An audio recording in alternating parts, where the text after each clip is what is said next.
Hey everybody, I'm Chef AJ and welcome to my kitchen. I want to thank you so much for being part of my community. You guys have told me that even when I put the written recipe in the Member Center, you like it when I do a video. So I thought, why not make a video of one of my very favorite recipes, the double layer vanilla frosted carrot cake. It's really easy to make if you do one thing. Prepare. We always say preparation trumps motivation, and if you want to eat healthy, you have to have healthy food ready, and if you want to make a recipe, you have to have everything ready. It's actually a French term that I learned in culinary school called mise en place, which means everything in its place. When you're doing a recipe, always have everything you need here. Don't be scrambling to get the baking powder in the refrigerator there and the cinnamon in the pantry there. It's just much easier if everything in the recipe, read the recipe once and then read it again and have everything out and even measure it out, yet even better. That's really the secret to batch cooking as well. So this double layer carrot cake was based on a recipe in the Secrets to Ultimate Weight Loss called the Cram Muffin, and I made some variations. The main variation I made, of course, was instead of baking it into muffins, I'm baking it into round cakes using a silicone baking pan. I believe this one is 8-inch. You could use 8-inch or 9-inch. You could use square if you like. That means it's going to require a little bit more of a baking time. And instead of using the half a cup of either currants or raisins, which were optional in that recipe, I am using golden raisins because in my opinion they're much sweeter, and I'm doubling the amount to 1 cup because this is a cake. This is a special occasion cake. It's a birthday cake. It's not breakfast. It's not a daily thing. But when you really want to wow somebody who's eating SOFAs-free, sugar, oil, flour, alcohol, salt, this will do it. I don't know if you know this, but I was the executive pastry chef at a restaurant in Los Angeles called Sante for 5 years, and none of my desserts had, well actually one had flour, but none of them had gluten. They were all sweetened with the fruit, the whole fruit, and nothing but the fruit, also free of oil and salt. So we're going to start with our oats, and you have the written recipe, so I'm just going to show you the technique. I recommend using gluten-free even if you don't have a gluten intolerance, because who knows, somebody might be eating it that is, and if you understand food addiction, the gluten in grains can turn to gluteomorphine, which can fuel the addiction. So I think it's better just to be gluten-free even if you don't have to be, if you're suffering from food addictions. If you're suffering from really bad food addictions, don't even make this recipe. But good, better, best, and I'd much rather see people eat this than go binge on something that's really much less healthy. So I have that there, and then I'm going to add the banana puree. What banana puree is just bananas that I pureed in this food processor fitted with the S-Blade.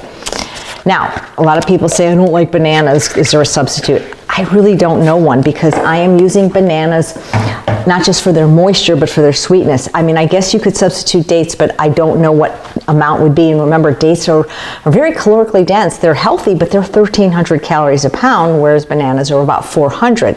Since I'm using the bananas for sweetness, I want them as ripe as possible. These actually weren't quite ripe enough. They're sweet, but not as sweet as I would like them for a cake. But since I don't like things too sweet, this will work for me. But when you're doing it for somebody that has a regular palate, make sure these are even more spotted.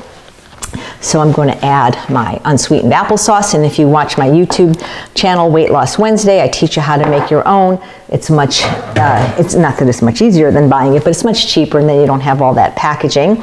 And then I'm going to add, well, what would carrot cake be without carrots? I'm very lazy, so I just buy the bag, and that is just the perfect amount. You can get, this was from the regular store, the Winco, and I'm just going to start stirring everything up just to get it going. And then I want to add my dry, I guess you would call them seasonings. I have my vanilla powder, my cinnamon, my baking soda and baking powder. And by the way, you can get baking powder and baking soda completely sodium free. I have it in my Amazon store. Now, I'm going to add half a cup of ground millet, and I am doing this as a culinary thing. I understand we say no flour, and you're saying, but you just put a half a cup of flour in. Yes, I did. Now, you can absolutely omit that and just put a half a cup more of oats. But I will tell you that since I'm not grinding my oats into a flour, when you bake oats, they can have a really gummy texture. And if you don't mind that, just use oats. But if you want it more authentic, that's why I'm doing this. I figure 8 tablespoons of millet. It's going to be about 2 teaspoons of flour per serving. But if, again, when in doubt, leave it out. It will come out fine with the oats. But again, I am a pastry chef and I'm trying to make things as realistic as possible for people. So I'm going to add that. And then I'm going to add my entire cup of yellow raisins. I just think the yellow ones are sweeter. Maybe it's just me, but this is a cake and most people expect a cake to be sweet. And then I'm going to add my apples. I love this little tool that I got for $20 at Bed Bath & Beyond. It's called the Vidalia Chop Wizard. It just makes everything so nice. And what's nice about it is it all comes out the same size. I'm just going to add half of it first. Make sure it fully incorporates before I add the other half.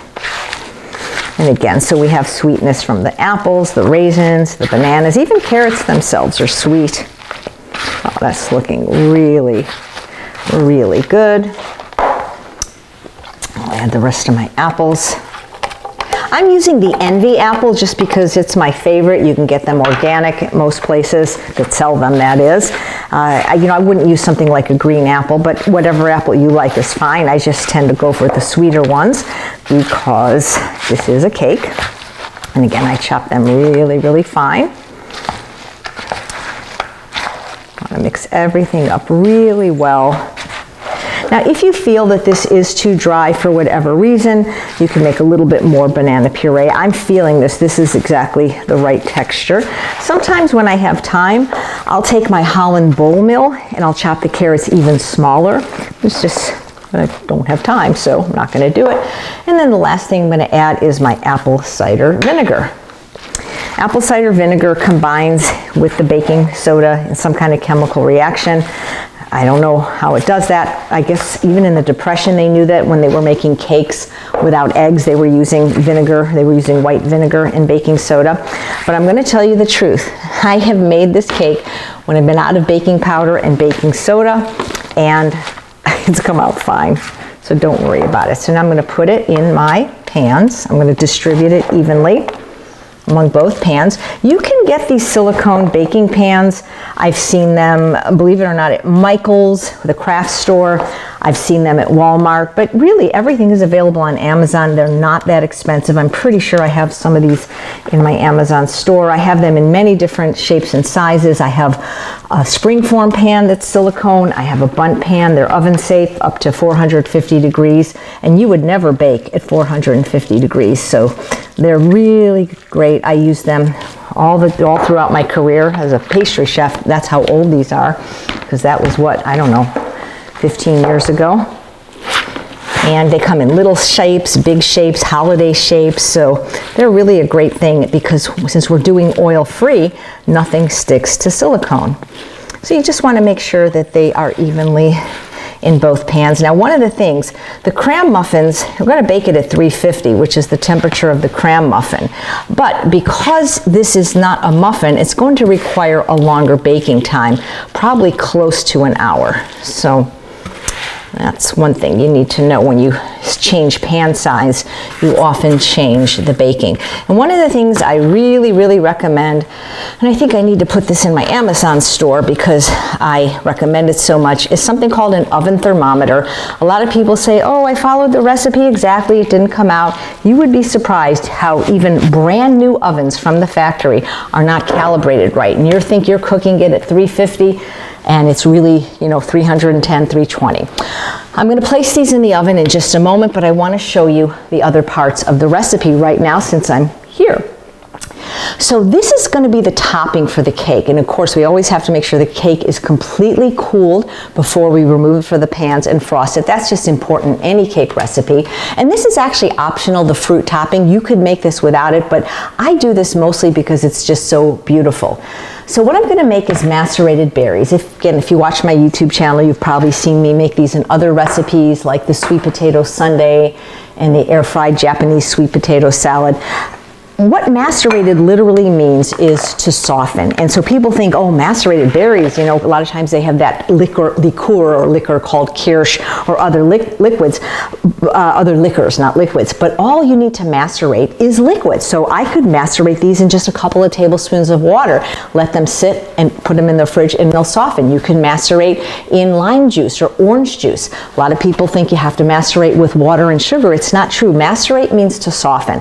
My favorite thing to macerate with are the California balsamic vinegars, and I'll tell you why for a couple of reasons. One, because they're delicious and they add another dimension of flavor, but also because every now and then your berries or whatever fruit you're choosing just isn't sweet, and these are naturally sweet. They're only about, I believe, 30 calories a tablespoon. There's no sugar. The sweetness comes from grapes.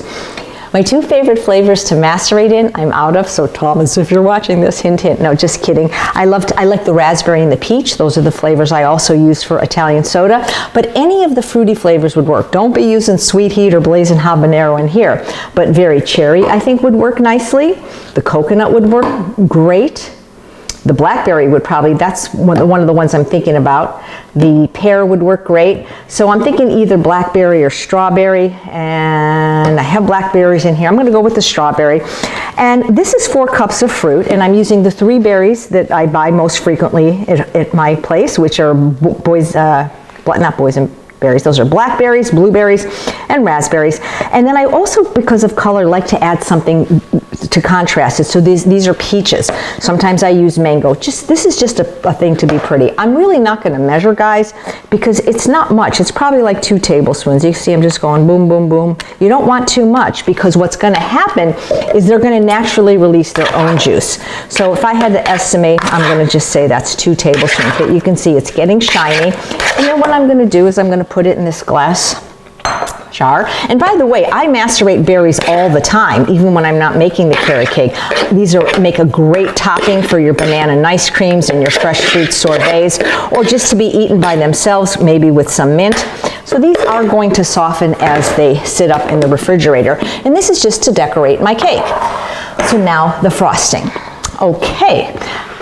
I am going to be making the frosting in this food processor fitted with the S-Blade. If you wonder why it's dirty only because I used it to puree the bananas for the carrot cake, and I didn't see any need to wash it. So we're going to start with the Hannah yam. These have been roasted. Now, I apologize if you can't get Hannah yams where you live. I don't know what to tell you. You know, you're always welcome to make any substitutions you want in my recipes. If they work well, please tell me. And it might be better. It just is not going to taste like the recipe I make. I consider myself somewhat of a sweet potato aficionado, and these are my favorite ones. Now, believe it or not, these aren't the sweetest ones. This would probably work with the Japanese or the murasaki, but I find for texture, and again, I'm looking at this recipe through the lens of a pastry chef who's also a recovering food addict, and for texture purposes, to me the Hannahs are unparalleled in their creaminess. I find that the orange ones get just too mushy, and I find that the murasaki often are too firm. So these work really nicely, and these are the ones I eat every day for lunch, so I always have them. And I often freeze them as well in 1 cup serving sizes, because they also are great in recipes like my beanless bean burger, so it's nice to do that. So this is 4 cups of just the flesh. And again, I really encourage you to roast them. You know, if you cook them in any other method, like say, for example, your Instant Pot, and you know I love the Instant Pot, or if you microwave them or even bake them, they're not going to get that caramelization and sweetness that you would get if you roast them. And there's nothing like roasted sweet potatoes, in my opinion. So now I am going to put the food processor on and puree it while I go to the refrigerator and get the vanilla powder, which I forgot.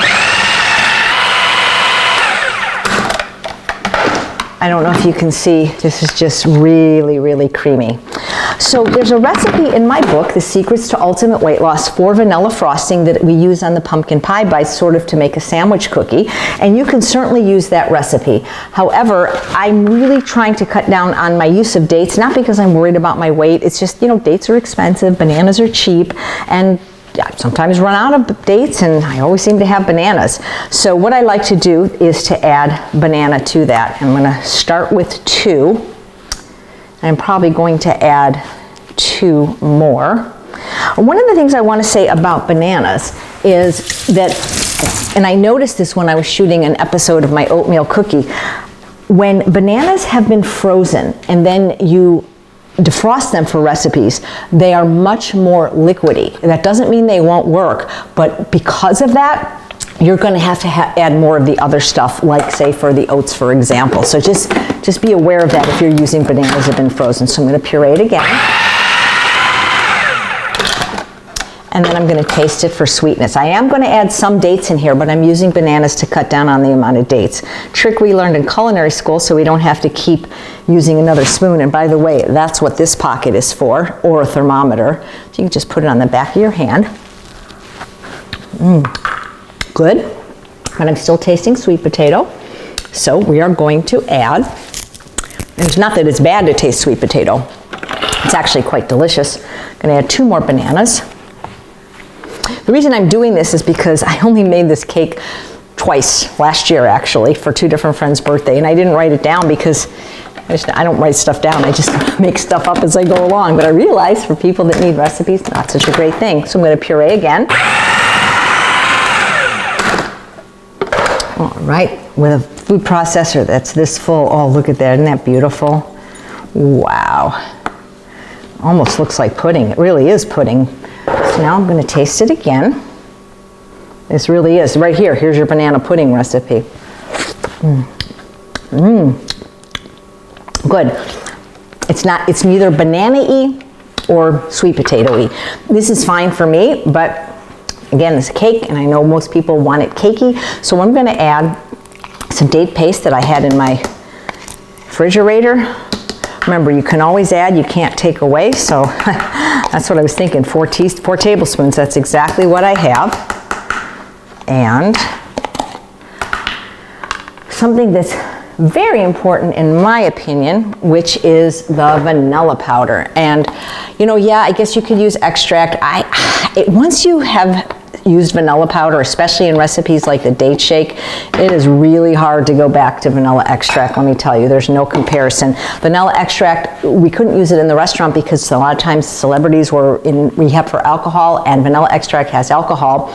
And then the ones that didn't have alcohol had glycerin, which was sugar, so we couldn't say it was sugar-free. So we would use the vanilla bean, which is expensive. But you can get the vanilla powder, which is ground beans. Maybe grind your beans yourself. And so what we want to do is put in 2 teaspoons. And that's how we're going to make our vanilla frosting. So let's process again. We'll taste for sweetness. If it's not sweet enough, I'll tell you what to do. This is perfect. Let me taste one more time. Yes. Now, you might have a sweeter sweet tooth than me. This is really sweet in my opinion. But let's say it wasn't sweet enough. Well, we could add a little bit more date paste. I wouldn't add probably more than another 4 tablespoons, or a little drizzle of date syrup. So now what I have to do is I need to let this set up a little bit in the refrigerator. I need to chill it for a few hours, and that'll be fine because it's going to take about an hour for this to bake and a couple hours for it to cool. When it's done, I'll come back and I'll show you how to assemble it. Welcome back. It's been about 4 hours, and now I'm going to show you how to finish the cake. It's really important, as I mentioned, to let the layers cool completely. It's best if you have one of those cake racks so that it can be elevated. If you don't, here's what I can do in a pinch is I turn my air fryer trays upside down and I let it cool there. I take one of the layers and I put it on a plate. The prettier the better. And then you take the next layer on top, but after you frost it. So my frosting has been chilling, and as I mentioned, I made probably twice as much as you need for this cake, but this also doubles as the most delicious banana pudding or pie filling. So I had the ingredients, why not make a little more? But I'll definitely not use all of it. So you want to generously frost the first layer, have a little bit of overflow to get the sides after we put the layer on. This is so, so good. And it's real food, by the way. There's nothing fake in here. So I've got the first layer on, a little bit more frosting. People love frosting. And then, as I mentioned, I love these because nothing sticks. And you can see absolutely perfect layer number 2. One little piece came off. I'll eat that later. And then more frosting. Now there is a style, believe it or not, where you don't frost the sides. I guess it's considered maybe avant-garde, and you can totally do that. You know, this isn't those piped buttercreams where you're going to get all that stiffness from the cream of tartar and the egg white, but this will work. The longer you have, the longer that you can chill the frosting, the firmer it'll be and the easier it will be to work with. So, what I will do is I'm just doing it kind of quickly now, just to show you, and it doesn't have to be perfect. Oh, so delicious. I don't know if you guys know the Nelson twins, Nina and Randa. They wrote a book called The Clear Skin Diet. Well, they don't eat any added or overt fats because of having had acne. And I made this cake for their 21st birthday and made it huge, huge. You can see that I have about half the frosting left. And now just to make it look a little bit cleaner, I'm going to take my offset spatula and just go around and around. And you can always fill in any areas that are not perfect, and you can always take a paper towel and wipe. But what I like to do is decorate it now.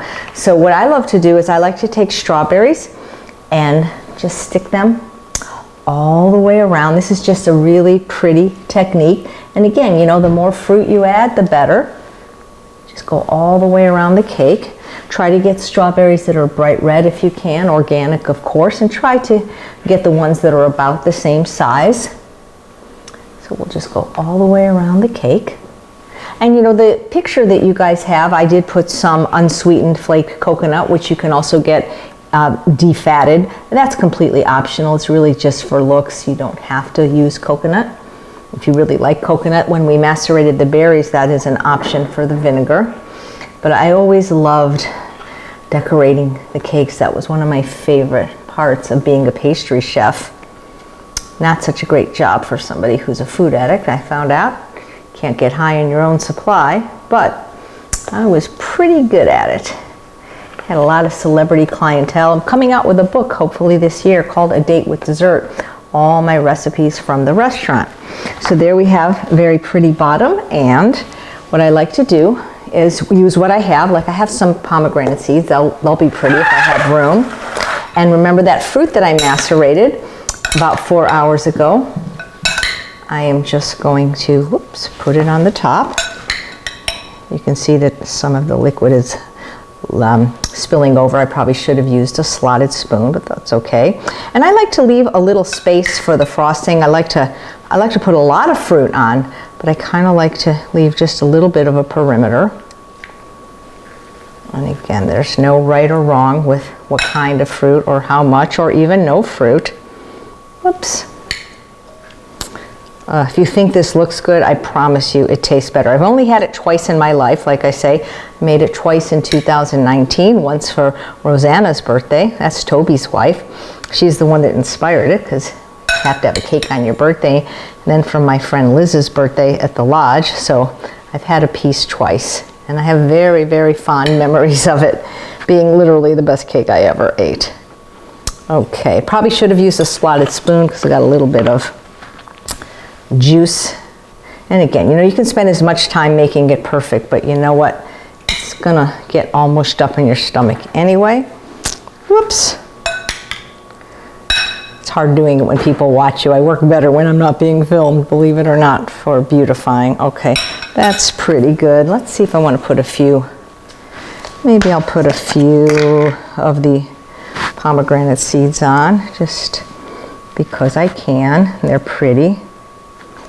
And they add a lot of good nutrients.